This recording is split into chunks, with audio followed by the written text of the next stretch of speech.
Il est exactement 3h17 du matin. Dans le petit quartier silencieux de Bamako, tout le monde dort profondément. Les rues sont vides, les chiens ont cessé d'aboyer, même le vent semble s'être arrêté.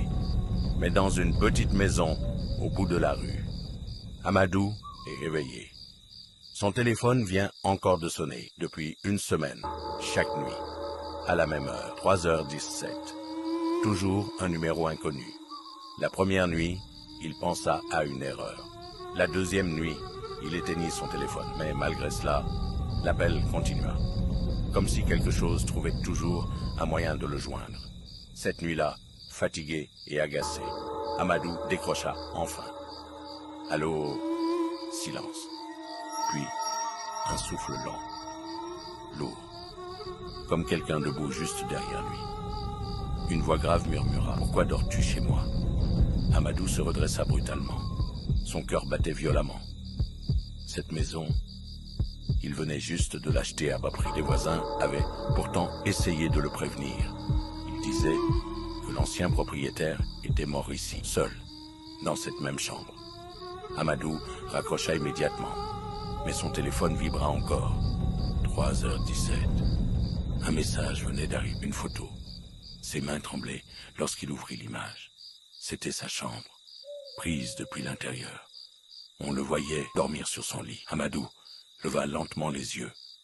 La pièce était vide, toutes les portes fermées, toutes les fenêtres verrouillées. Son téléphone sonna à nouveau. Cette fois, appel vidéo. Il hésita, puis accepta. L'écran resta noir quelques secondes. Un bruit métallique résonna, puis l'image apparut. La caméra montrait le plafond. Son plafond. Elle descendait lentement, comme tenue par quelqu'un debout dans la pièce. Amadou sentit son sang se glacer. La vidéo était filmée depuis le coin sombre derrière lui. Et là, une silhouette noire apparut, grande, immobile, ses yeux pâles fixés directement Amadou. La voix murmura « 3h17, c'est l'heure où mon cœur s'est arrêté. » Les lumières s'éteignirent brusquement. Le téléphone tomba au sol. Un cri résonna dans la maison. Puis, plus rien. Le lendemain matin, les voisins trouvèrent la porte ouverte, le lit intact, le téléphone brisé au sol. Mais Amadou avait disparu.